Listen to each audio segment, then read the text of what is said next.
The film opens with a fierce fight scene on the bed between a couple. Then the man named Eric goes into the bathroom. The girl Talia goes down to the living room, turns on some really cool music, and then gets a glass of fruit juice to drink. At this time, she suddenly has a feeling that someone is outside the house. After Eric finished showering, he discovered bright red words on the glass door. "You're next." Talia was lying in a pool of blood on the floor. Eric was scared and tried to run away. But before he could get far, a masked man with a machete slashed him. The next morning, Paul and his wife Aubrey were on their way to a house in the suburbs of America. They were preparing to celebrate their 35th wedding anniversary, and it was also an occasion for the whole family to get together. The couple arrived first to clean up the house they had not visited for a long time. Coincidentally, this house was next to Eric's house. While cleaning downstairs, Aubrey heard a noise upstairs. She thought it was Paul, but he said he had been in the basement. Aubrey was scared, thinking that there was a stranger in the house. She wanted to pull her husband out, but Paul wanted to check it himself. He advised his wife to wait outside while he took a stick and slowly went upstairs. At the same time, their eldest son Kristen was also driving to the villa. On this occasion, the furry man will introduce his girlfriend Aaron to the whole family. Kristen is a young university lecturer, and Aaron is his former student. Returning to the mansion, Paul checks and finds a suspicious room. Before he can open the door, Kristen scared the shit out of him.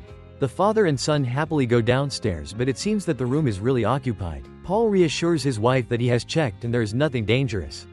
Aubrey then apologizes to his son for embarrassing him with Aaron. That night, everything goes on as usual. The next morning, his younger brother Drake and his girlfriend also come over. Aaron goes downstairs to the kitchen and offers to help Aubrey. She says that the house is out of milk, so she asked her to go to the neighbor's house to ask for some. Aaron runs to Eric's house and knocks on the door, but no one answers. By evening, the two remaining children arrive, Felix and the youngest sister Amy. They also went with their lovers Zoo and Tarek. A cozy family meal quickly took place. But it didn't last long when Drake kept teasing Tarek, the boyfriend of the youngest sister Amy, and found it not enough, so he turned to tease Aaron, joking that she used to be his brother's student. Already not liking each other, Kristen and her naughty brother got into a big argument, making the atmosphere awkward. Everyone was caught up in the argument. Only Tarek noticed something unusual outside the house. He went to the window to take a look and was hit straight in the head by an arrow. It wasn't until he fell to the ground that the rest of the family started to panic and scream. Arrows were continuously shot from outside. While pulling his mother down to lie down, he was unfortunately hit by an arrow right in the back. The calmest person at the moment was Aaron. She reminded everyone to call the police, but unfortunately someone had used a phone signal jammer. The whole villa was isolated from the outside. Aaron told everyone to use chairs as shields to run out of the kitchen. Unable to call the police, the only way was to find help. Amy jumped in because she was confident in her running speed. Aaron tried to stop her but failed. But Amy still ran straight out. Sure enough, as soon as she reached the door, a fishing line caught her neck. Due to excessive blood loss, Amy could not survive. Mrs. Aubrey cried when she saw her only daughter murdered. Paul had to help his wife upstairs to rest and calm down. Aaron quickly ran around to lock all the windows. She also sent a message to the police station. It only needed a little signal to send it. Kristen was also amazed by her girlfriend's top survival actions. Paul comforted his wife and then went downstairs with his children to find a way to escape from this house. But he did not expect that it would be the last time he would talk to his wife. Below the forest, a man wearing a wolf mask slowly crawled out with a machete in his hand. Mrs. Aubrey cried out in pain, so she did not recognize his presence. The people below heard her screams and immediately ran upstairs, but it was too late. Aubrey was brutally murdered.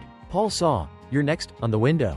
He could not stand anymore when he lost so many loved ones in such a short time. Aaron was closing the window downstairs when suddenly the murderer grabbed her from behind. But she had already held a knife and stabbed his hand and stuck it into the wall.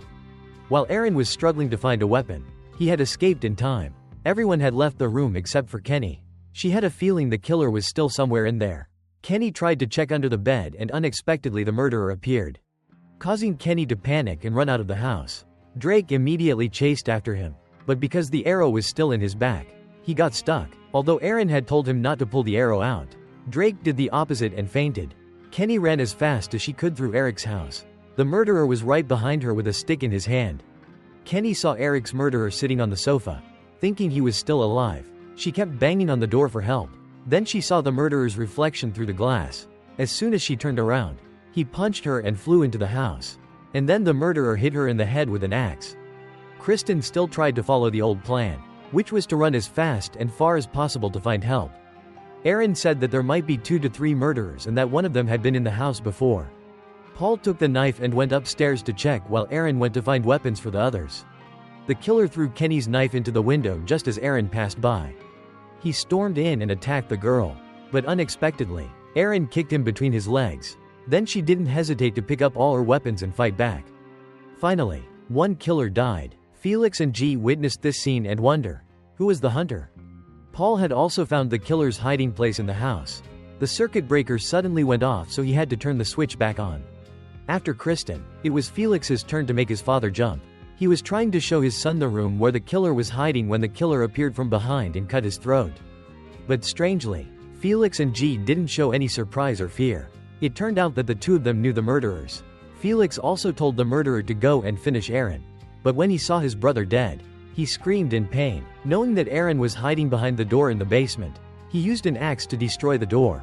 At the critical moment, Drake woke up and walked past the wire. The murderer was about to kill him when Aaron suddenly opened the door and rushed forward. Using a screwdriver to stab him in the shoulder, he was forced to run outside to escape. Felix and G pretended to run downstairs when they heard the noise. They said that Paul was resting upstairs and the other murderer had probably left the house.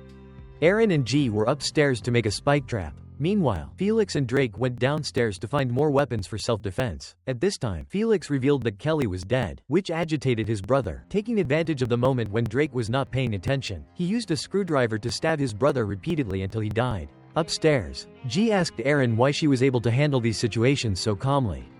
Aaron revealed that she grew up in a survival camp. Her father was paranoid and always feared that the earth would run out of resources in the future. He wanted Aaron to be able to take care of herself when that happened. He planned to take advantage of Aaron's inattention to take action, but it didn't work. After setting up the trap, the female lead went upstairs to check and discovered Paul's body. The killer wearing a wolf mask was also there, but Aaron quickly escaped by jumping out of the window. This injured her because a piece of glass was deeply embedded in her leg. She endured the pain and ran into the forest, temporarily avoiding their pursuit. She took out the piece of glass and was discovered by the man wearing the mask outside. Luckily, his arrow missed, so she had to run back into the house. He chased her to the window and saw the nail trap. He decided to step closer to the window to avoid the trap. Unexpectedly, Aaron had prepared a few nails in the corner. The murderer stepped on it and it hurt him to the core. The other guy who was with Felix heard the screams of his accomplices and quickly ran down. Only then was the truth revealed. Felix was the one who hired these murderers to kill the whole family. From then on, he would monopolize his parents' huge fortune. Who would have thought that Chris had ever found such a girlfriend? Felix doubled the price for them to deal with Aaron.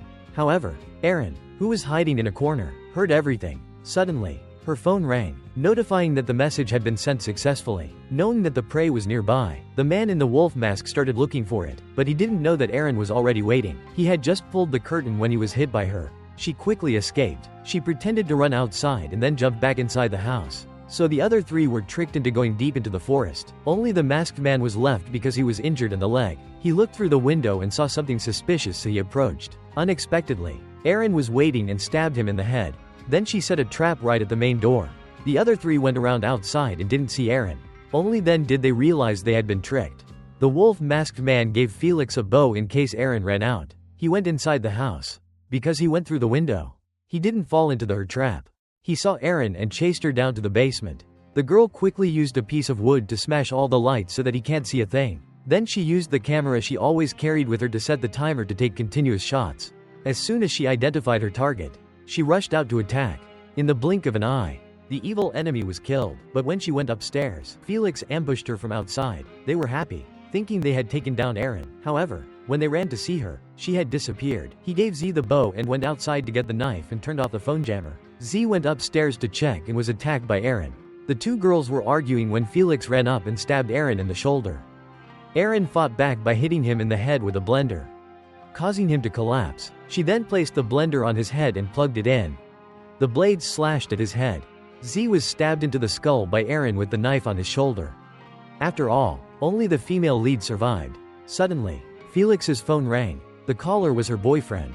It turned out that Kristen and Felix had created this massacre. He entered the house through the window and confronted Aaron. Kristen's original plan included his girlfriend. He wanted to create a scene where the whole family was killed by a group of crazy murderers. Then use Aaron as a witness because she was an outsider and would not be suspected by the police. Kristen used sweet words to convince Aaron. As long as she did what he said, both of them would become rich. Seeing Aaron with tears in her eyes, he thought she was convinced. Unexpectedly, as soon as she got closer, she stabbed him in the neck. At this moment, a gunshot rang out, causing the female lead to collapse. It turned out that the police had arrived and thought Aaron was an evil enemy. She tried to get up, intending to tell him not to come in through the front door. But it was too late. Maybe I should take a survival course to protect myself from these situations. Like and subscribe to enjoy more movie recaps.